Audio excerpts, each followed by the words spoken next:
जय श्री कृष्णा मित्रों, आप सुन रहे हैं डॉक्टर शैलजा श्रीवास्तव की लिखी कहानी। तो मित्रों, चैनल को सब्सक्राइब कीजिए और सुनते रहिए। बावरा मन भाग 11। वो साया अंबिका के कमरे में दाखिल हो गया। अंबिका और वैभव कमरे में अंधेरा किए हुए पलंग पर बैठे थे।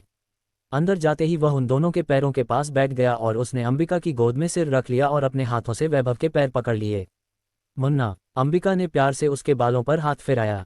आंसू की कुछ बूंदें अंबिका की आंखों से निकलकर उसके बालों में समाने लगी। मुझे माफ कर देना मेरे बच्चे, बहुत तकलीफ दी है ना तुम्हें मैंने।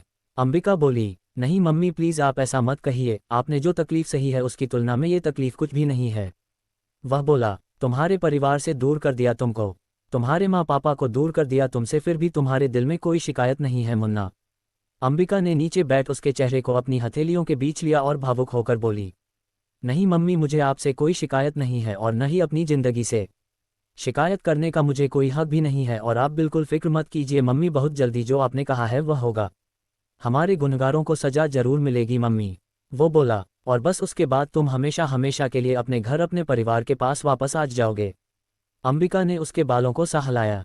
जानता हूँ मम्मी, पर क्या उसके पिता को सजा देने के लिए उसको तकलीफ देना जरूरी है? वह तो बहुत ही भोली और मासूम है, उसके अंदर छल कपट की भावना नहीं है।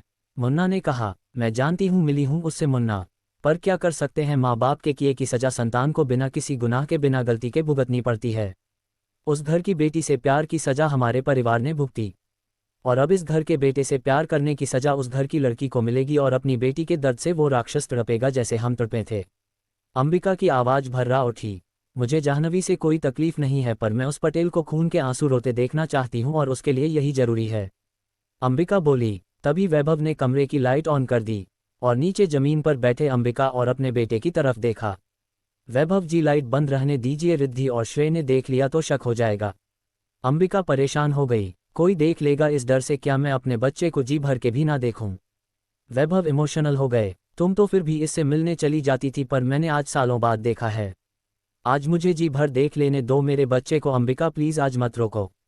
वैभव बोले। मुन्ना मेरे बच्चे, वैभव ने कहा तो अभिमान सरक के वैभव के पास आ गया और उसने वैभव के घुटनों पर अपना सिर रख लिया। आपको बहुत मिस किया है मैंने पापा। मम्मी तो कभी कभी मिलने आती थी पर आप कभी नहीं आए पापा, सिर्फ आपकी फोटो ही देख पाता था मैं। अभिमान के आंसू भी निकलने लगे। मुझे खुद इस बात की बहुत ही तकलीफ है बेटा, पर एक अपाहिज कैसे आ सकता था? वैभव बोले तो अभिमान की आंखें लाल हो गई। माफ करना बेटा, तुम्हें इस लड़ाई के चक्रव्यूह में अभिमन्यु बनाया है तुम्हारी माँ ने, पर वह भी मजबूर हैं और मैं भी मजबूर। अगर मेरे पैर सही होते तो हम कभी तुम्हारे साथ ऐसा नहीं करते। वैभव ने अभिमान के सिर को चूमकर कहा, मैंने आपसे पहले ही कहा है ना पापा, मुझे कोई शिकायत नहीं है। उस रविंद्र पटेल हमारे साथ इतना गलत किया तो उसका बदला तो हमें लेना ही है ना। उसके लिए जो भी मम्मी ने सोचा है एकदम सही सोचा है। अभिमान बोला। मुन्ना मेरे पास आओ, वैभव ने कहा तो मैं अभिमान उठकर वैभव के पास बैठ गया। वैभव ने उसके चेहरे को अपने हाथों के बीच लेकर टटोला। इतना छोटा सा था जब गया था मुझसे दूर, और अब देखो मुझसे भी लंबा हो गया है। वैभव भरे गले से बोला और अभिमान को अपने सीने से लगा लिया। आंसुओं की धारा तीनों की आंखों से लगातार बहे जा रही थी। अभिमान अंबिका की गोद में सिर रख कर लेट गया। आज अपने पास सुला लो ना मम्मी प्लीज, अभिमान ने कहा तो अंबिका ने हाँ में गर्दन हिला दी। अंबिका अभिमान के बालों में उंगलियां फिराने लगी तो वही वैभव उसके हाथ को अपने दोनों हाथों के बीच में रख हौले हौले से सहला रहा था। वैभव और अंबिका की आंखों से आंसू लगातार निकल रहे थे, पर अभिमान के चेहरे पर एक सुकून था। उसने आंखें बंद कर ली और कुछ ही देर में वह सो गया। अंबिका और वैभव भी उसके दोनों तरफ लेट गए और उन्होंने उसके ऊपर बिल्कुल वैसे ही अपने हाथ रख लिया जैसे तब रखते थे जब मुन्ना बच्चा था। अंबिका ने वैभव की तरफ देखा जिनकी आंखें भरी हुई थी। ऐसे ही ये तब हम दोनों के बीच सोता था, कितना डरता था कि कहीं गिर न जाए। वैभव अब भी भावुक थे, नींद में डर कर उठ जाता था, तब हम यूं ही इसके ऊपर हाथ रख लेते थे। अंबिका भरी आंखों के साथ मुस्करा उठी। अभिमान सो चुका था। मैं मानता हूं अंबिका कि हमारे पास इसके अलावा और कोई रास्ता नहीं था कि हम मुन्ना को अपना हथियार बनाएं, पर उस समय में हमारे बच्चे ने बहुत कुछ खोया है अंबिका, अपना बचपन खोया है और अपने परिवार का साथ खोया है, वैभव बोले। अंबिका ने उनकी तरफ देखा। और अब मुझे सिर्फ इस बात का डर है कि अगर कहीं इसे उस लड़की से सच में प्यार ना हो गया तो, वैभव ने टेंशन के साथ कहा। वैभव की बात सुनकर अंबिका ने उनकी तरफ देखा। इस बार अपने बच्चे से कुछ भी छीनने नहीं दूंगा अंबी, भले तुम्हारी दुश्मनी ही क्यों न बीच में आए। इस दुश्मनी ने मेरे मुन्ना का बचपन छीन लिया, पर अब उसकी खुशियों को नहीं छीनने दूंगा किसी को, फिर चाहे वो तुम ही क्यों ना हो। वैभव कठोरता से बोले, ऐसा कुछ नहीं होगा, मुन्ना ऐसा कुछ नहीं करेगा। उसके मन में पहले से ही यह बात बैठी हुई है कि रविंद्र और उसका परिवार हमारा दुश्मन है, फिर वह उसकी बेटी से प्यार कैसे कर सकता है। अंबिका ने धीमे से कहा, काश कि जो तुम कह रही वही सच हो, वरना तुम जानती हो कि मुन्ना भी तुम्हारा ही बेटा है। जिद और गुस्सा उसे तुम्हारे खून से मिला है और अपनों के लिए और जिसे वो प्यार करें उसके लिए पूरी दुनिया में आग लगा देने का जुनून भी तुमसे ही आया है, वैभव ने कहा और फिर आंखें बंद कर ली। अभिमान के सिर को सहलाते सहलाते अंबिका की भी नींद लग गई। सुबह जब अभिमान की नींद खुली तब भी अंबिका और वैभव दोनों उसके दोनों तरफ बैठे हुए थे। आज आप लोगों के पास आकर इतनी सुकून की नींद आई मम्मी की, पता ही नहीं चला कब सुबह हो गई, अभिमान ने खुश होकर कहा। अंबिका मुस्कुराए और उसके गाल से हाथ लगाया। बस बेटा, जल्दी से जल्दी जो हमने सोचा है वह करना है, उसके बाद तुम हमेशा हमेशा के लिए हमारे पास आ जाओगे और फिर कोई भी तुम्हें हमसे कभी दूर नहीं कर सकेगा, अंबिका ने अभिमान के माथे को चूमकर कहा। अभिमान उठ खड़ा हुआ। अब मैं जाता हूँ, दीदी ने देख लिया तो मुसीबत हो जाएगी। दीदी तो पूरी की पूरी सीआईडी बन गई है, अभिमान ने हंसकर कहा। रुको मैं देखती हूँ, अंबिका ने कहा और दरवाजा खोल बाहर झांका। अंबिका ने अभिमान को इशारा किया तो वह तुरंत वहां से निकलकर गेस्ट रूम में चला गया। रिद्धिमा अपने कमरे की खिड़की में खड़ी उसे शिवांगी के कमरे से निकलकर गेस्ट रूम में जाते हुए देख रही थी। रिद्धिमा की आंखें भर आए। कितना भी छुपा लो आप लोग, सच तो सामने आ ही जाता है। आखिर मेरा भाई अपने घर आ ही गया, रिद्धिमा ने मन ही मन कहा। पर आप लोग नहीं चाहते कि मैं ये सच जानूं तो कोई बात नहीं, नहीं जाहिर करूंगी कि मैं सच जानती हूँ, रिद्धिमा बोली और फिर वॉशरूम में चली गई। थोड़ी देर में रेडी होकर रिद्धिमा आगरा निकल गई है। वहीं श्रेयांश और अभीम भी मुरैना जाने के लिए तैयार हो गए। चलता हूँ, जाते जाते अभिमान ने कहा। सब लोग हॉल में खड़े थे उस वक्त। आते रहना बेटा, इसे अपना ही घर समझो, सुधाकर ने उसके सिर पर हाथ रख के कहा। जी दादाजी, अभिमान ने जवाब दिया। फिर उसने एक एक कर सबके पांव छुए और निकल गया। दिया और जानू भी श्रेयांश के साथ ही जाने वाली थी तो श्रेयांश उन्हें लेने के लिए उनके घर गया। अभिमान भी उसके पीछे अपनी गाड़ी से गया। वहां जाकर श्रेयांश ने दिया और जानू को अपनी गाड़ी में बिठाया और गाड़ी आगे बढ़ाई। अभी शहर के अंदर ही थे कि तभी उसके पास अंबिका का कॉल आया। जी अम्मा जी, श्रेय बोला। बेटा मैं बताना भूल गई थी, आज कुछ जरूरी काम से तुम्हें मेरे साथ ऑफिस चलना होगा, कुछ जरूरी पेपर्स पर तुम्हारे सिग्नेचर चाहिए, अंबिका बोली। जी अम्मा जी, श्रेयांश ने कहा और फिर अभिमान को साइड में गाड़ी रोकने का इशारा किया। अभिमान ने गाड़ी रोक दी। सुनो दिया, तुम और जानू दोनों अभिमान भाई के साथ निकल जाओ, मुझे छोटी माँ के साथ कंपनी जाना है, श्रेय बोला। ठीक है कोई बात नहीं, दिया ने कहा। भाई प्लीज तुम इन दोनों को ले जाओ, श्रेयांश ने अभिमान से रिक्वेस्ट की। ठीक है, अभिमान ने जवाब दिया। चलो दिया जानू, अभिमान ने कहा तो दिया जाकर अभिमान की कार में पीछे की सीट पर बैठ गई। जानू ने जैसे ही पीछे का दरवाजा खोला दिया ने उसे देखा। प्लीज प्लीज जानू तू ना आगे बैठ जाना सर के साथ, मुझे ना बहुत नींद आ रही है, मैं यहाँ पर सो जाऊंगी क्योंकि कल रात को ठीक से सो नहीं पाए, दिया ने कहा और फटाक से पीछे की सीट पर लेट गई। जानू ने दिया को घूर कर देखा तो उसने आई विंक कर दी। जानू आगे आकर अभिमान के पास बैठ गई। अभिमान ने आंखों पर गॉगल्स चढ़ाए और गाड़ी आगे बढ़ा दी। दिया 5 मिनट बाद सच में ही सो गई। जानू सीट बेल्ट, अभिमान ने धीरे से कहा तो जानू ने उसकी तरफ देखा और सीट बेल्ट लगा लिया। अभिमान ने गहरी नज़र से उसे देखा और फिर सामने देखने लगा। फूलों सी मुस्कान लबों पे लिए, आंखें जैसे जगमगाते मंदिर के दिए, चेहरा जैसे बादलों के बीच निकलता चांद। होश खोने लगा है इस दीवाने का आज, है पहली मोहब्बत का आगाज ये सनम मेरे, है इल्तिजा हर पल गुजरे बस अब पहलू में तेरे। अभिमान धीरे से गुनगुनाया। कुछ कहा आपने? जानू ने आंखें खोलकर कहा। नहीं कुछ भी नहीं कहा, तुम्हें कुछ सुनाई दिया क्या? नहीं, नहीं तो, जानू ने हड़बड़ाहट के साथ कहा और फिर बाहर विंडो की तरफ देखने लगी।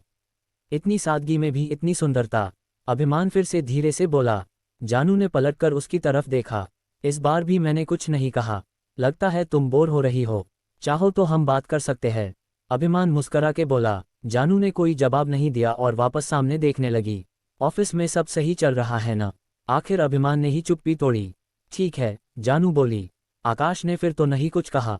अभिमान ने सवाल किया। नहीं, जानू बोली। बोलने पर टैक्स है क्या, जो ऐसे नाप तोल कर बोल रही हो? अभिमान ने कहा तो जानू ने उसे आंखें बड़ी कर देखा और फिर नजरें झुका ली। वैसे तुम इतनी ब्रिलियंट हो, फिर उस दिन नर्वस क्यों हो गई थी? अभिमान बोला। जानू खामोश रही। कोई बात नहीं, तुम नहीं बात करना चाहती तो? अभिमान उदास हो गया। वो पहली बार हमने इस तरीके से ऑफिस में प्रेजेंटेशन दिया था ना, इसलिए हमें स्टेज फोबिया है, क्योंकि इससे पहले हमने कभी यूं किसी के सामने जवाब नहीं दिया। इससे पहले की पढ़ाई हमने लगभग प्राइवेट की है, स्कूल सिर्फ एग्जाम देने जाते थे। एमबीए के लिए भी सिर्फ कॉलेज एडमिशन लिया था, पर रेगुलर नहीं गए हम कॉलेज। घर पर रहकर ही पढ़ाई की है हमने।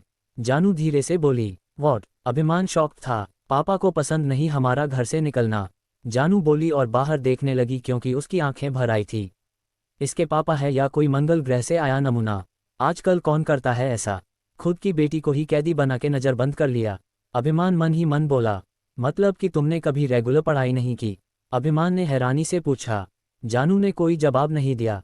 कितना अजीब है, आजकल ऐसा गांव में भी नहीं होता। फिर तुम तो आगरा जैसे शहर में रहती हो। तुम इतनी होशियार हो, अगर नॉर्मल स्टडी की होती तो कुछ बहुत बड़ा करती। अभिमान बोला तो जानू को अपने गले में कुछ अटकता सा लगा। प्लीज़ मान, हम कोई और बात करें, जानू बोली और सामने देखने लगी। अभिमान को समझ आया कि ये बात जानू को तकलीफ देती है। अभिमान की नज़र बार बार जानू की तरफ जा रही थी। जानू भी इस बात को महसूस कर रही थी और उसे इस बात को जानकर एक अजीब सी फीलिंग हो रही थी। उसने भी धीरे से अभिमान की तरफ देखा तो पाया कि वह सामने देखकर गाड़ी चला रहा था।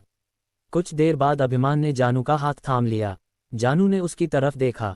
आई एम सॉरी, तुमको हर्ट करने का मेरा इंटेंशन नहीं था, अभिमान बोला। इट्स ओके मान, आप सच्चाई नहीं जानते, पर हमारी जिंदगी का एक बहुत बड़ा अध्याय स्याह स्याही से लिखा गया है, जहाँ सिर्फ डर है, दर्द है और अंधेरा ही अंधेरा। हम शायद उन्हीं अंधेरों में खो जाते अगर दादा न होते। दादा हमें उन अंधेरों और डर की दुनिया से बाहर लाए और उन्होंने ने ही हमें यहाँ भेजा है। जानू बोली। मैं जानना चाहता हूँ सब कुछ, अभिमान बोला। क्या? जानू ने कहा। सच्चाई को भी और तुमको भी, अभिमान ने कहा। पर जानू खामोश हो गई।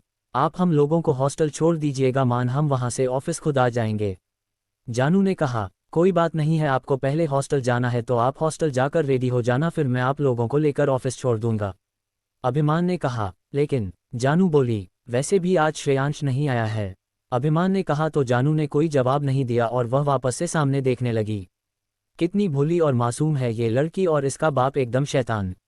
जानता हूँ तुम्हारे साथ जो होगा वह तुम्हारे लिए गलत होगा, पर मैं भी क्या कर सकता हूँ, मेरे कुछ फर्ज है और मेरे ऊपर कुछ कर्ज है, वह मुझे पूरे करने ही पड़ेंगे, अभिमान ही मन बोला। थोड़ी देर बाद जानू ने भी सीट से सिर टिकाकर आंखें बंद कर ली और उसकी भी नींद लग गई। इसी के साथ अभिमान ने गाड़ी की स्पीड बढ़ा दी। उन दोनों के हॉस्टल के आगे जाकर अभिमान ने गाड़ी रोकी तो जानू की नींद खुली। आ गए हम, जानू ने अंगड़ाई ली। हाँ, आप लोगों का हॉस्टल आ गया है, आप लोग फ्रेश होकर आ जाइए, तब तक मैं बाहर ही वेट करता हूँ, फिर आप लोगों को लेकर ऑफिस चलूंगा, अभिमान बोला। जानू ने जवाब नहीं दिया और फिर दिया को उठाया जो अभी भी घोड़े बेचकर सो रही थी। उठो दिया, हॉस्टल आ गया है, जानू बोली। इतनी जल्दी आ गया, अभी तो अच्छे से सो भी नहीं पाई थी मैं, दिया जम्हाई लेते हुए बोली। अच्छा सर, हम लोग अभी फ्रेश होकर आते हैं, 10 मिनट में आप प्लीज़ हमको भी ऑफिस लेकर चलना, अब कहाँ ऑटो से आएंगे, दिया ने कहा तो जानू ने दिया ने घूर कर देखा। दिया ने आई विंक कर दी तो वो झेप गई। मैं अभी जाह्नवी से यही बोल रहा था कि तुम फ्रेश होकर आ जाओ, मैं तुम लोगों को लेकर चलता हूँ, अभिमान जानू की तरफ देखकर बोला। जानू ने नज़र झुका ली। थैंक यू सर, दिया बोली और फटाफट से निकलकर हॉस्टल के अंदर चली गई। जानू ने एक नज़र अभिमान को देखा और जाने लगी। वो हॉस्टल के गेट की तरह बढ़ी, तभी अभिमान भी गाड़ी से निकलकर बाहर आ गया। जानू, तभी अभिमान की आवाज़ आई। जानू ने पलटकर देखा। जी मान, जानू बोली। तुम इस पिंक ड्रेस में बहुत खूबसूरत लग रही हो, अभिमान ने कहा तो जानू के गाल एकदम से गुलाबी हो गए और वह जल्दी से हॉस्टल के अंदर चली गई। अभिमान ने उसे जाते हुए देखा और वापस से अपनी कार की ड्राइविंग सीट पर आकर बैठ गया और उसने आंखें बंद कर ली। आंखों के आगे कभी अंबिका का आंसू भरा चेहरा तो कभी जानू का मासूम चेहरा बार बार आ जा रहा था। माफ़ करना जानू, तुम ये डिजर्व नहीं करती, पर मुझे ये करना ही होगा, अभिमान ने कहा। थोड़ी देर में दिया और जानू रेडी होकर वापस आ गई तो अभिमान उन्हें लेकर ऑफिस निकल गया। अभिमान ने पार्किंग में जाकर गाड़ी खड़ी की तो दिया और जानू बाहर निकलकर ऑफिस की तरफ चली गई। वही दूर खड़ा आकाश जानू को देख रहा था। मुझसे दोस्ती करने में और मुझसे बात करने में बहुत ही दिक्कत थी इसे। इसके संस्कार इसे इजाज़त नहीं दे रहे थे। इसके घर वालों को प्रॉब्लम थी और भी न जाने क्या क्या लेक्चर दिए थे इसने, और अब इस श्रेयांश और अभिमान के साथ दोस्ती करने में घूमने में इसे कोई प्रॉब्लम नहीं है। मैं भी देखता हूँ जाह्नवी तुम्हें, तुमने आकाश को मना करके कितना गलत किया है, अब तुम्हें समझ आएगा, आकाश ने खुद से ही कहा और फिर पैर पटकता हुआ ऑफिस की तरफ बढ़ गया।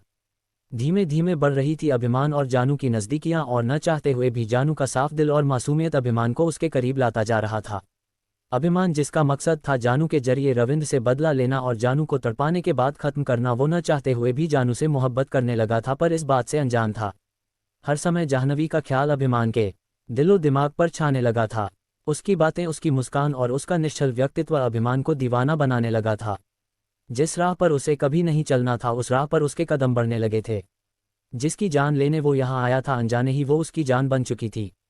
अभिमान को इस बात का एहसास ही नहीं था कि वो मोहब्बत की गिरफ्त में आ चुका है। जिसके दर्द को वो खुद का और अंबिका का सुकून बनाना चाहता था, वो जाह्नवी उसके मन को प्रेम रंग में रंग बावरा बना चुकी थी और उस प्रेम बावरे अभिमान को इस बात का पता ही नहीं था। ग्लास वाल से घंटों जानू को निहारना अब उसकी आदत बन चुका था और वो बेवकूफ़ जिसे जानू पर नज़र रखना समझ रहा था वो उसकी बेचैनी को चैन देने की वजह बन चुका था। आगे क्या समय दिखाएगा इस बात से अनजान मान और जानू एक दूजे की तरफ खींचे चले आ रहे थे। तारानकन तारानकन तारानकन तारानकन तारानकन तारानकन। कुछ दिन बाद आगरा पुलिस स्टेशन में रिद्धिमा करण के पास आए। हाँ कहिए रिद्धिमा, करण बोला। सर ये फाइल, कहकर रिद्धिमा ने एक फाइल करण की तरफ बढ़ाई। करण ने फाइल देखी और रिद्धिमा की तरफ देखा। पूरी इन्वेस्टिगेशन करो, मुझे सेंगर और रणविजय की पूरी इन्फॉर्मेशन चाहिए, करण ने सख्त आवाज में कहा। सर इनका कैरेक्टर डाउटफुल है। रणविजय ने 2 बार शादियां की, वो भी लुके छिपे तरीके से, और फिर बाद में दोनों पत्नियों की संदिग्ध परिस्थितियों में मौत हो गई। आजकल ये विदेश में है और सुना है अब किसी और लड़की से शादी करने आने वाला है। रिद्धिमा बोली। करण की भौहें सिकुड़ गई। मैं मेरी जानू के साथ हरगिज इसका रिश्ता नहीं होने दूंगा, करण मन ही मन बोला। और एक केस तो बहुत पुराना है और अगर वो केस खुलता है तो शायद बहुत से नाम सामने आ जाएंगे जो शायद सही न हो। रिद्धिमा सोचकर बोली। जिसका नाम आता है आए। भी हम पुलिस है, हमारा काम है इन्वेस्टिगेशन करना, करण कुछ सोचते हुए बोला। सर इस फाइल में एक नाम आपके फादर का भी है, रिद्धिमा ने धीरे से कहा। करण ने रिद्धिमा की तरफ देखा। और एक केस तो बहुत पुराना है और अगर वो केस खुलता है तो शायद बहुत से नाम सामने आ जाएंगे जो शायद सही न हो। रिद्धिमा सोचकर बोली। जिसका नाम आता है आए। हम पुलिस है, हमारा काम है इन्वेस्टिगेशन करना, करण कुछ सोचते हुए बोला। सर इस फाइल में एक नाम आपके फादर का भी है, रिद्धिमा ने धीरे से कहा। करण ने रिद्धिमा की तरफ देखा। जी सर, ये सारा मामला एक पुराने केस से जुड़ा हुआ है। करीब 23 साल पहले लखनऊ की एक पूरी फैमिली को खत्म कर दिया गया था, रिद्धिमा बोली। तो करण ने उसकी तरफ देखा। उस हत्याकांड की कोई रिपोर्ट नहीं हुई, शायद कोई बचा ही नहीं था। पर उस हत्याकांड में सेंगर का नाम सामने आया है जिसने किसी के कहने पर यह किया था, रिद्धिमा बोली। जो भी हो पता करो और हाँ, उनमें चाहे मेरा परिवार या तुम्हारा परिवार जो भी हो उसे सजा मिलेगी, करण ने सख्ती से कहा। तो रिद्धिमा मुस्करा उठी। आप मुझ पर हंस रही है, करण ने आंखों को बड़ा करके रिद्धिमा को देखा। नहीं सर, आप तो मेरे आइडल है और आज आपका एक और रूप देखा। जब बात फर्ज की आए तो परिवार को भी इग्नोर कर दे, वो सिर्फ करण पटेल ही हो सकता है, रिद्धिमा बोली और करण की तरफ गहरी नजरों से देखा। एक पल को करण भी उसकी आंखों में खो गया था। अगर जरूरत लगे तो हम लखनऊ भी चल सकते हैं, करण ने पेपर वेट को टेबल पर घुमाते हुए कहा। जी सर, मैं इन्वेस्टिगेशन करती हूँ, रिद्धिमा ने जवाब दिया। करण मुस्कुराया, फिर उसने अपना फ़ोन उठाया और मैसेज टाइप किया। डिनर पर चलोगी आज? अब तुम किसी रोमांटिक डिनर पर लेकर जाओ तो आ सकती हूँ और वहाँ मुझे इंस्पेक्टर करण नहीं चाहिए, मेरा करण चाहिए, सामने से जवाब आया। करण मुस्कुराया। डन, 8 बजे तुमको पिक करता हूँ, करण ने मैसेज किया। ओके, मैं वेट करूँगी, सामने से रिप्लाई आया। करण ने नज़र उठा, सामने देखा, रिद्धिमा अब भी वही थी। आप गई नहीं अब तक? जी सर, जा रही हूँ, रिद्धिमा बोली और निकल गई। करण ने एक नज़र अपने फ़ोन को देखा और फिर फाइल देखने लगा जो रिद्धिमा लाई थी। दूसरी तरफ आज ऑफिस के काम से ब्रेक लेकर दिया, श्रेयांश और जानू घूमने निकल गए थे। अभिमान ने भी उन लोगों को ज्वाइन कर लिया। वो लोग वहां आगरा आ गए, ताजमहल देखा और फिर वो लोग मूवी देखने आए। दिया के कहने पर श्रेयांश ने जानकर दो सीटें अलग अलग में बुक कराई थी ताकि दिया और श्रेयांश के साथ साथ जानू और अभिमान भी कुछ समय एक दूजे के साथ बिता सकें। दिया समझ रही थी कि वो दोनों एक दूजे को पसंद करने लगे हैं। अभिमान, वो तुम दोनों की सीट और ये हम दोनों, श्रेयांश बोला तो जानू ने दिया की तरफ देखा। क्या हुआ? दिया ने जानू की तरफ सवालिया नजरों से देखा। तुम मेरे साथ बैठ जाओ ना प्लीज, जानू बोली। ठीक है, दिया ने बुझे मन से कहा। क्यों, उन दोनों के बीच कबाब में हड्डी बन रही हो तुम जाओ दिया श्रेयांश के साथ और तुम आओ मेरे साथ। अभिमान जानू का हाथ पकड़ के उसे अपने साथ ले गया, लेकिन जानू ने बोलना चाहा पर अभिमान ने उसे मौका ही नहीं दिया। बैठो यहाँ, अभिमान ने सीट की तरफ इशारा किया तो जानू बैठ गई, पर वो परेशान थी। श्रेयांश और दिया एक दूजे में खोए मूवी एंजॉय कर रहे थे, वही जानू मान के साथ बैठने से अनकंफर्टेबल थी, पर वो भी खुद को नॉर्मल करने की कोशिश कर रही थी। अभी मूवी आधी हुई थी कि तभी उसे अपनी कमर पर किसी की उंगलियों का स्पर्श महसूस हुआ और वो एकदम से डर गई और एकदम से कांप गई। क्या हुआ? अभिमान ने उसे यूं डरते देखा तो बोला। वो कुछ नहीं, जानू को समझ नहीं आया कि वो कैसे कहे। वो वापस बैठ गई और कुछ देर बाद फिर से उसके पास वाले ने उसे गलत तरीके से हाथ लगाया। जानू उठ खड़ी हुई और एकदम से जाने लगी। अभिमान ने उसका हाथ पकड़ लिया तो जानू ने भरी आंखों से अभिमान को देखा, और अगले ही पल अभिमान ने एक झटके से उस आदमी का हाथ पकड़ मरोड़ दिया और दूसरा हाथ उसके मुंह पर रख दिया ताकि वो चीख न सके। जानू ने आंखें बड़ी कर अभिमान को देखा। अभिमान ने एक झटके से उसकी गर्दन की एक नस दबाई और वो बेहोश हो गया। अभिमान ने जानू की तरफ देखा और उसका का हाथ पकड़ तुरंत निकल गया। जानू की आंखें फटी रह गई अभिमान को यूं देखकर। वो आदमी, वो आपने उसका हाथ? जानू ने घबराते हुए कहा। कोई तुम्हें यूं छुएगा तो उसका हाथ तोड़ दूंगा, कोई तुम्हें गलत नज़र से देखेगा तो उसकी आंखें फोड़ दूंगा, और कोई तुम्हारे साथ गलत करेगा तो उसकी जान ले लूंगा। अभिमान ने गुस्से से उसके एकदम करीब आकर कहा। क्यों? जानू ने भरी आंखों से अभिमान की लाल होती आंखों में झांका। क्योंकि मैं, अभिमान अभी कह ही रहा था कि पीछे से श्रेयांश की आवाज आए।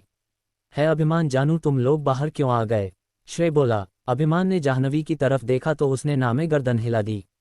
अभिमान ने गहरी सांस ली और एक सेकंड के लिए आंखें बंद की। कुछ नहीं, वह शायद जानू को अंदर कुछ घबराहट हो रही थी। कह रही थी कि पहली बार आई है मूवी देखने, इसलिए शायद कंफर्टेबल नहीं थी, इसलिए हम लोग बाहर आ गए। अभिमान ने कहा। शॉपिंग करते हैं चलो, दिया बोली, और फिर वो लोग शॉपिंग करने के लिए शोरूम के अंदर चले गए। दिया श्रेयांश के साथ अपने लिए कपड़े देखने लगी तो वही जानू यहाँ से वहाँ घूमकर बस बड़ी सी आंखों से मूल को देख रही थी। वह पहली बार इस तरीके से बाहर आई थी। एक दो बार उसे करण उसे लेकर जाता था बाहर, पर वहीं आसपास की छोटी मोटी दुकानों पर उसकी शॉपिंग हो जाती थी। कभी भी रविंद्र ने उसे इस तरीके से बाहर आने की इजाज़त दे ही नहीं थी। जाह्नवी के चेहरे पर मुस्कुराहट थी और उसे मुस्कुराता देखकर अभिमान के चेहरे पर सुकून। तभी जानू की नज़र वहीं पर लगे एक रेड दुपट्टे पर गई। क्रमशः डॉक्टर शैलजा श्रीवास्तव।